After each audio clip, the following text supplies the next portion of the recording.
Assalamualaikum warahmatullahi wabarakatuh. Kami dari kelompok 13 akan memaparkan materi tentang pengelolaan struktur modal batas hutang. Sebelumnya, perkenalkan anggota kelompok kami. Saya sendiri, Lia Nabila Cabilita dengan MPM 022, dan 3 rekan saya, Rizky Fadila dengan MPM 062, Mega Rahmawati Internesti dengan MPM 064, dan Karina Dwi Saputri dengan MPM 068. Biaya kesulitan keuangan. Utang menyediakan keuntungan pajak untuk perusahaan. Jika kewajiban tidak ditemukan, perusahaan akan memiliki risiko kesulitan keuangan. Biaya kesulitan keuangan adalah biaya kebangkrutan atau reorganization dan biaya keagenan yang meningkat akibat dari turunnya kredibilitas suatu perusahaan. Kesulitan keuangan atau financial distress digunakan untuk mencerminkan adanya permasalahan dengan likuiditas yang tidak dapat dijawab atau diatasi tanpa harus melakukan perubahan skala operasi atau restrukturisasi perusahaan. Pengelolaan kesulitan keuangan jangka pendek atau tidak mampu membayar kewajiban keuangan pada saat jatuh temponya yang tidak tepat, maka akan menimbulkan permasalahan yang lebih besar, yaitu terjadinya ketidakseimbangan atau jumlah utang lebih besar daripada jumlah aset, dan akhirnya mengalami kebangkrutan. Yang selanjutnya, deskripsi biaya kesulitan keuangan. Biaya ada dua, biaya langsung dan biaya tidak langsung. Biaya langsung seperti biaya hukum dan administrasi dari likuidasi atau reorganisasi, biaya pengacara, biaya administrasi dan akuntansi secara substansial dapat menambah total tagihan. Biaya tidak langsung berupa gangguan dalam menjalankan bisnis dan biaya agensi. Berikutnya yaitu strategi yang pemegang saham gunakan untuk merugikan pemegang obligasi dan membantu diri mereka sendiri. Strategi ini berharga karena mereka akan menurunkan nilai pasar seluruh perusahaan. Nah, strategi itu sendiri terbagi menjadi 3 macam, yaitu yang pertama strategi investasi egois 1, strategi investasi egois 2, dan strategi investasi egois 3.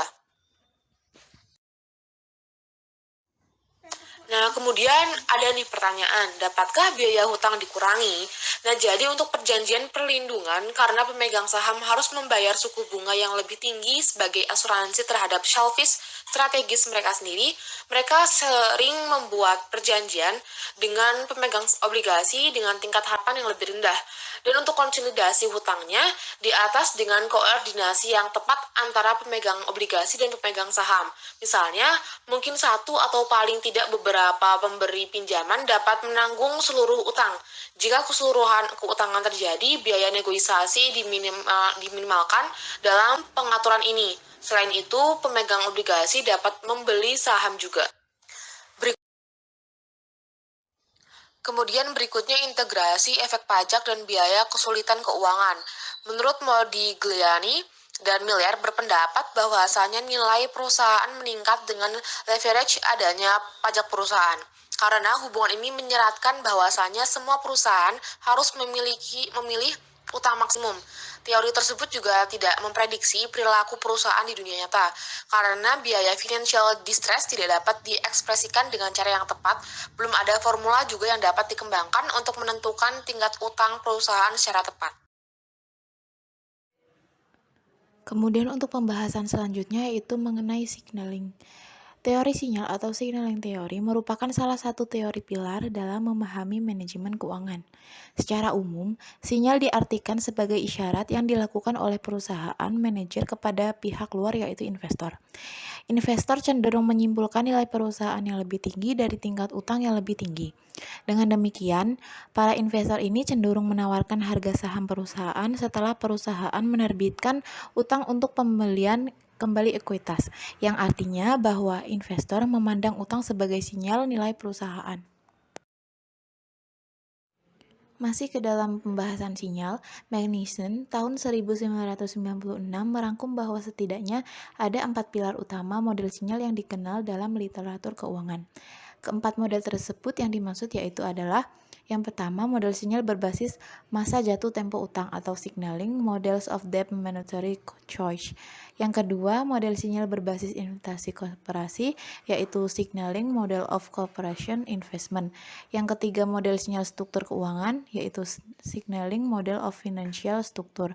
Dan yang terakhir yaitu model sinyal dividend signaling model. Untuk yang selanjutnya yaitu the pecking order theory. Pecking order theory ini menyatakan bahwa terdapat tata urutan keputusan pendanaan perusahaan dalam menentukan struktur model optimal, yaitu memilih sumber dana internal dan kemudian sumber dana eksternal, dengan urutan utang terlebih dahulu dan sekuritas ekuitas sebagai alternatif terakhir teori, yang menyatakan bahwa perusahaan lebih suka menerbitkan utang daripada ekuitas jika pembiayaan internal tidak mencukupi. Yang aturan pertama yaitu use internal financing, yang kedua yaitu isu save security first. Sejumlah implikasi yang terkait dengan teori pecking order bertentangan dengan teori trade-off, yaitu yang pertama, tidak ada jumlah target leverage, yang kedua perusahaan yang menguntungkan menggunakan sedikit utang, dan yang terakhir yaitu perusahaan menyukai stak keuangan. Growth and the debt equity ratio.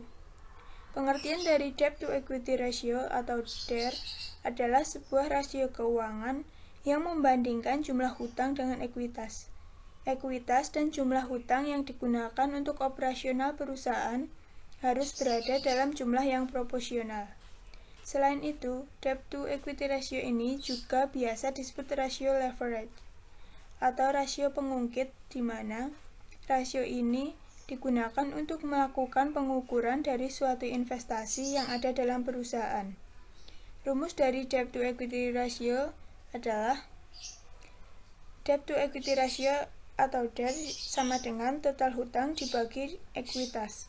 Dari rumus di atas memiliki catatan yaitu hutang merupakan kewajiban yang harus dibayarkan perusahaan secara tunai kepada pihak pemberi utang dalam jangka waktu tertentu. Shirking perquisites and bad investment are not an agency cost of equity. Menurut Mas Dupi, masalah keagenan potensial terjadi apabila bagian kepemilikan manajer atas saham perusahaan kurang dari 100%. Dengan proporsi kepemilikan yang hanya sebagian dari perusahaan membuat manajer cenderung bertindak untuk kepentingan pribadi dan bukan untuk memaksimumkan perusahaan, yang nantinya akan menyebabkan biaya keagenan atau agency cost. Sekian presentasi dari kelompok kami. Apabila ada kekurangan, kami mohon maaf. Wassalamualaikum warahmatullahi wabarakatuh.